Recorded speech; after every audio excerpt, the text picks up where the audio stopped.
Hidden beneath our feet, soaring above our heads, and slipping through the cracks, narco smugglers are rewriting the rules of the game. What if I told you that cartels are using submarines, secret tunnels, and even drones to move billions of dollars worth of drugs across borders? This isn't a movie plot, it's happening right now. Today we're unveiling the jaw-dropping tactics of narco smuggling that keeps law enforcement in a never-ending chase. Let's start by taking a look at this video from Vice about drug smugglers using a plane. We'll be able to see just how efficient these drug smugglers are as they patiently wait for the perfect opportunity to load their contraband into the plane. The drop-off plane comes flying in from overhead, making a quick and rough landing.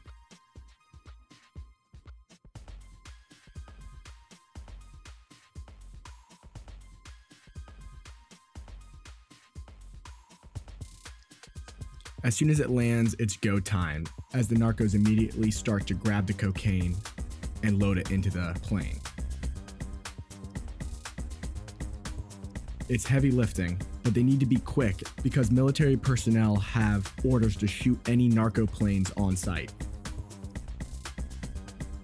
And just like that, they're back up and out again.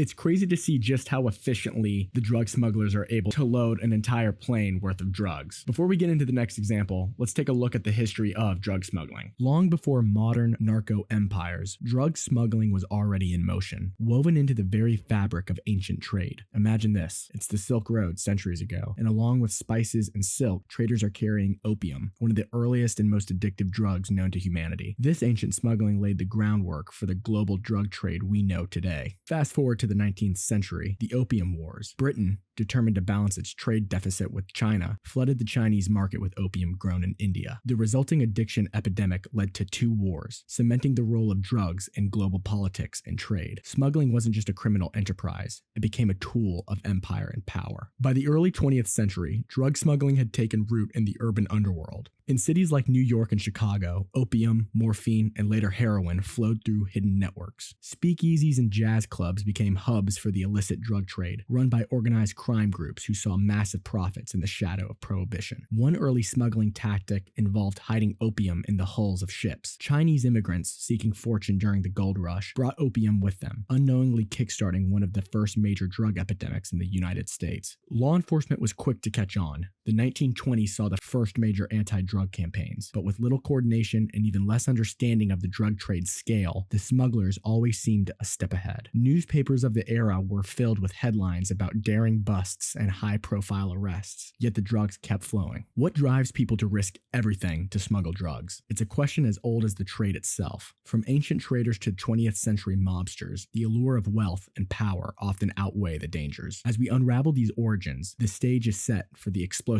growth of cartels that would soon dominate the world stage. As the 20th century marched on, drug smuggling evolved from a scattered network of small-time operators to a massive, organized operation. The turning point? The rise of the Colombian cartel in the 1970s and 80s. It was a shift that would change the drug trade forever, introducing levels of sophistication and brutality that the world had never seen. In Colombia, one man would become synonymous with this transformation: Pablo Escobar. Escobar wasn't just a drug lord, he was the architect of an empire that controlled 80% of the global cocaine market at its height. His cartel didn't just smuggle drugs, it created an entire economy around it. Planes loaded with cocaine would take off from hidden airstrips in the Colombian jungle, flying low to evade radar. They dropped their cargo in remote locations in the Caribbean or Central America, where smaller operators would continue the journey north. By the time the drugs hit American streets, the effect was devastating. The introduction of crack cocaine in the 1980s turned the smuggling operation into a public health crisis. U.S. cities were overwhelmed by the sudden influx of cheap, highly addictive drugs, leading to the infamous war on drugs. But even as the U.S. ramped up enforcements, the cartels adapted. Every time the authorities closed a door, the cartels found a window, or dug a tunnel. With billions at stake, the smuggling operations became more sophisticated and brutal, using technology, violence, and corruption to stay one step ahead. But the story doesn't end here. This was just the beginning of a smuggling evolution that would push boundaries in ways we couldn't imagine. The fall of the Colombian cartels led to a power vacuum, one that was quickly filled by their Mexican counterparts. These new players took smuggling to the next level, creating a network of tunnels, submarines, and a new wave of violence and innovation. In the world of modern drug smuggling, the stakes are higher than ever. It's a relentless game of shadows where every move is calculated and every failure is catastrophic. The tactics employed today are more than just creative. They're a testament to the lengths people will go to for power and profit. Let's start underground, literally. These aren't just holes in the ground, they're engineering marvels. Tunnels stretching miles, complete with lighting, ventilation, and even rail systems for moving large quantities of drugs. Some of these tunnels are so well constructed, they're discovered only when entire neighborhoods start collapsing. Think about this. The amount of time, resources, and manpower it takes to build one of these tunnels is staggering, and yet, for cartels, it's just another day at the office. It's audacious, almost cinematic, but the reality is far from glamorous. These tunnels are death traps for mules forced to navigate them. Above ground, or just below the surface, are the Narcos submarines. These semi-submersibles are designed to skim just below the waterline, invisible to most radar. Built in jungle workshops and piloted by men who know they're on a one-way mission, these vessels are loaded with tons and tons of cocaine. What drives someone to climb into a makeshift submarine knowing they might never come back? Desperation, yes, but it's also a chilling look at how the cartels exploit human lives for cargo. Every intercepted submarine is a victory, but how many make it through unnoticed? Let's take a look at a badass video of the Coast Guard intercepting one of these submarines.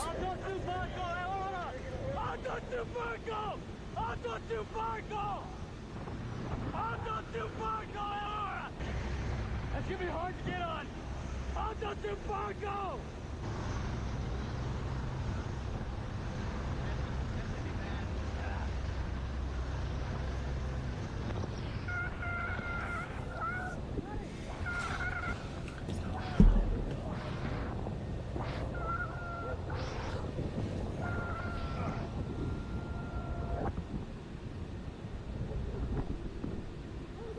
Then there are the drones, tiny, silent, and often dismissed as toys. These machines have become essential tools for cartels. Flying low and fast, they carry small but valuable loads over the border, bypassing checkpoints and patrols. It's terrifying how something so simple, a drone you could buy online, can be weaponized into a tool for global trafficking. Vehicles too have become moving vaults. From the tires to the gas tanks, smugglers use every inch of a car, truck, or even an 18-wheeler to hide their cargo. Some counterparts are so well hidden it takes teams of experts hours to find them. It's almost an art form the way these compartments are designed, but it's an art rooted in deception, pain, and death. Every tactic we uncover, every interception made, it's just the tip of the iceberg. This world of shadows and innovation shows no signs of slowing down. So what's next? And more importantly, how do we stop it? The fight against these modern tactics is a constant race against time, where every technological leap by law enforcement is met with an equally cunning countermeasure by the smugglers. The future of drug smuggling is a shadow, unpredictable frontier. As technology evolves, so do the tactics of traffickers. The lines between science fiction and reality are blurring, with smugglers exploring new realms. Fully submersible vessels, AI-powered drones, and even cyber networks for coordinating operations. On the other side, law enforcement agencies are ramping up their efforts, employing AI, machine learning, and satellite surveillance to stay ahead. But here's the harsh truth. As long as there's demand, the supply will find a way. The question isn't about stopping the supply, but addressing the root cause driving the trade. We may see an era where autonomous submarines and drones become the norm for smuggling, or perhaps cartels will exploit new avenues like the dark web and cryptocurrencies, further decentralizing and anonymizing